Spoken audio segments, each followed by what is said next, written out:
Hello అండి. Welcome back to my channel super Swapna YouTube channel. So అందరికీ శ్రీరామనవమి శుభాకాంక్షలండి. అందరం హ్యాపీగా ఉండాలని కోరుకుంటున్నాను. ఆ శ్రీరాముడి దయ వల్ల అందరం హ్యాపీగా ఉండాలి. సో ఇంకేంటి, ఈరోజు పూజ చేసేసుకున్నారా అందరూ? నేనైతే చాలా బాగా పూజ చేసుకున్నాను.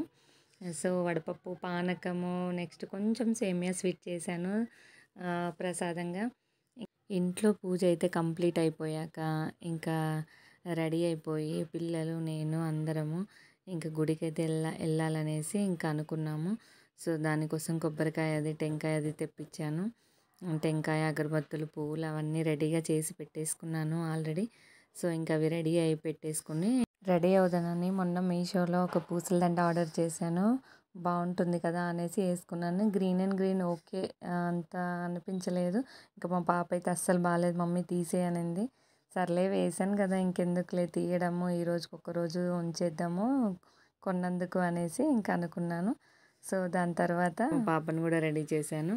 సో ఇలా ఉందండి మా పూజ గది. చూడండి బాగుందా? బాగుంటే కమెంట్ చేయండి. Please subscribe to my channel. కొత్తగా ఎవరైనా చూస్తుంటే ప్లీజ్ సబ్స్క్రైబ్ చేసుకోండి కొంచెం. సో గుడికి అయితే వెళ్ళాము.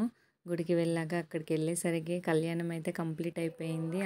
అక్కడ పిల్లలు, పెద్దలు అందరూ లలిత సహస్రనామము, స్తోత్రాలు అవన్నీ చదువుతున్నారు. అష్టోత్తరాలు అవన్నీ చదువుతున్నారు.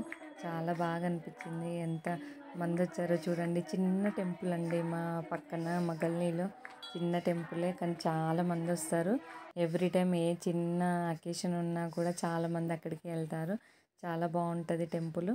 సో ఇంకా అక్కడ పిల్లలందరూ అలా పాడుతున్నారు, చిన్న చిన్న పిల్లలు. ఇంకా రాములవారి దర్శనానికి అయితే వెళ్ళాము. సో అక్కడ అక్షింతలు, అమ్మవారికి బియ్యం అవన్నీ వేశారు కదా. మేము అక్కడికి వెళ్ళి ఇంకా దండం పెట్టుకొని వద్దామనేసి లైన్లో వెళ్ళాము. లైన్ కూడా చాలా బారుగా ఉంది, చాలా ఎక్కువగానే అనిపించింది లైన్. సో ఇంకా ఒక్కొక్కరము అలా వెళ్తూ ముందట గణపతి దగ్గర టెంకాయ అది కొట్టేసి ఇంకా వెళ్ళామన్నమాట లైన్లో. రామాయణం అంటేనే ధర్మశాస్త్రము, ధర్మశాస్త్రం అంటే రామాయణం. సో రామాయణం చదివితే ఎలా ఉండాలి, ఎలా బ్రతకాలి, ఎలా ధైర్యంగా ఉండాలి, ఎన్ని కష్టాలు వచ్చినా ఎలా ఉండాలి అని చెప్పేదే రామాయణం. సో అందుకే రామాయణం అనేది పిల్లలందరికీ చెప్తూ ఉండాలి మనం. సో పిల్లలకు వాళ్ళ ఫ్యూచర్కి వాళ్ళ తరతరాలుగా ఉండాలి ఇలాంటి ధర్మశాస్త్రాలన్నీ. ధర్మే రక్షితి రక్షితః అంటారు కదా. అందుకే అండి ధర్మాన్ని నమ్మిన వాళ్ళు అస్సలు ఓడిపోరు ఎక్కడైనా.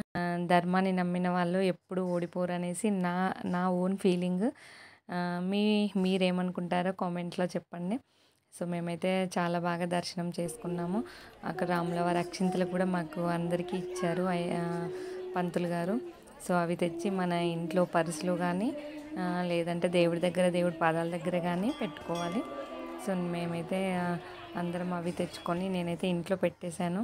సో అక్కడ రాములవారి టెంపుల్లో ఇద్దరు అమ్మాయిలు డ్యాన్స్ చేశారనమాట, అంటే భరతనాట్యము.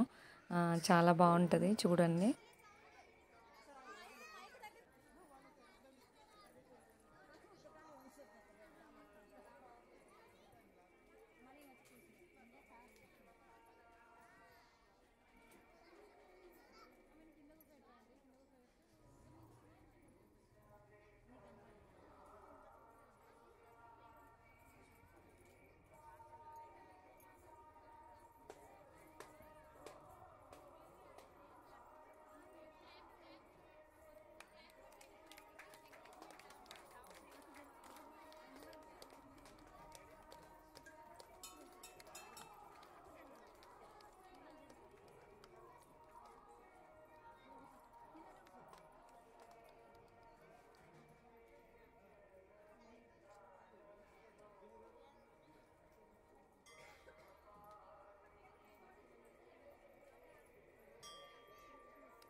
చాలా అందంగా చేశారు కదా పిల్లలు, చిన్నపిల్లలైనా చాలా బాగా చేశారు.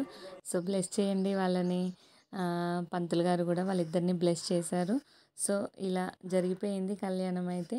సో ఈవినింగ్ అయితే రాముల వారిని మంచిగా అందంగా అలంకరించి ట్రాక్టర్ మీద కూడా చాలా అందంగా డెకరేట్ చేసి రాముల వారైతే ఊరేగింపుకి వచ్చారనమాట. చూసారా ఎంత బాగుందో. ఇదండి కళ్యాణ మహోత్సవం. Thank you.